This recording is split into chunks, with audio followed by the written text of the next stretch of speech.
안녕하세요. 이제 여름방학이죠.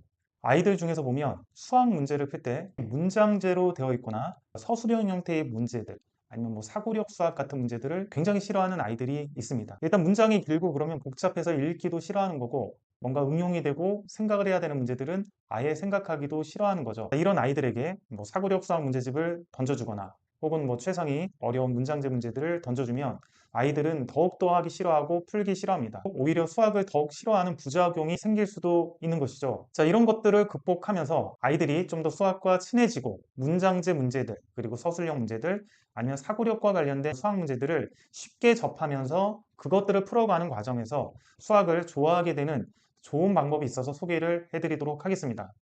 제가 오늘 소개해드리고자 하는 것은 책 읽기를 싫어하는 제 아들에게도 한번 썼던 방법인데요. 자, 이렇게 수학 공부를 하기 싫어해서 최상위 수학이라든지 아니면 어려운 사고력 수학이라든지 문장제 문제라든지 자, 이런 것들을 공부하기 싫어할 때 이거 대신에 그럼 차라리 이 책을 한번 읽어볼래? 라고 해서 책 읽기를 제가 시켰습니다. 그 책을 읽으면서 자연스럽게 수학도 공부하게 되고 그리고 사고력 수학 문제도 풀게 되고 문장제 문제도 풀게 된다면 아이들은 책을 읽는 과정에서 자연스럽게 수학 공부가 되고 수학을 거부하지 않고 수학을 재미있어 할 가능성이 있습니다.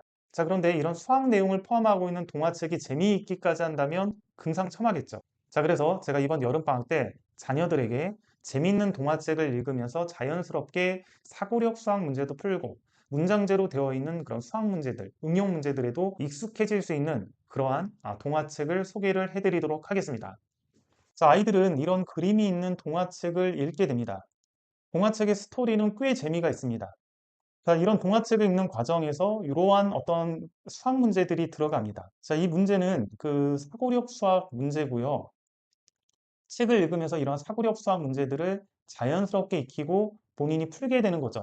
자, 여기 보면 이렇게 문장제로 되어 있는 문제들도 있죠. 이런 문장제로 되어 있는 문제들도 책을 읽고 미션을 해결하기 위해서는 문제를 읽을 수밖에 없고 문제를 읽고 풀어가는 과정을 이해를 할 수밖에 없습니다. 자, 동화책 내에서 이런 식으로 자연스럽게 문제를 이해하는 과정들이 주어져 있습니다. 자, 이렇게 해서 한 꼭지가 끝나면 이렇게 이야기 속에 숨어 있는 수학 개념들이 이렇게 정리가 되어 있습니다. 그리고 연습 문제도 다시 한번 있어서 유사 문제를 풀면서 아이들이 정리할 수 있게끔 되어 있죠. 아이들이 이렇게 책을 읽고 자연스럽게 이렇게 황금비라든지 아니면 이게 중학교 때도 자주 나오는 이런 정오각형에서 변의 길이의 비. 자, 이런 문제도 중3 때까지 2차 방정식 시험 문제로도 많이 나오는 주제들이거든요. 자, 이런 것들을 아이들이 자연스럽게 정리를 하게 됩니다. 책을 다 읽고 나면 이러한 독서 지도안들을 이용해서 책을 읽은 것들을 다시 한번 정리할 수 있습니다. 어떻게 보면 제가 강조하는 인출 연습을 하는 거죠. 그래서 어머님들이 이거를 가지고 그냥 아이들한테 질문을 던져주고 아이들이 대답하게 하거나 아니면 여기다 이렇게 쓰게끔 해주면 됩니다. 이런 독서활동제가 있어서 아이들은 책을 읽고 책에서 학습했던 내용들을 떠올리면서 독서활동지에 적게 되어 있습니다. 자, 이거는 답지도 다 제공을 하고 있고요. 그래서 이것들을 활용해서 독서활동을 하시면 되겠습니다.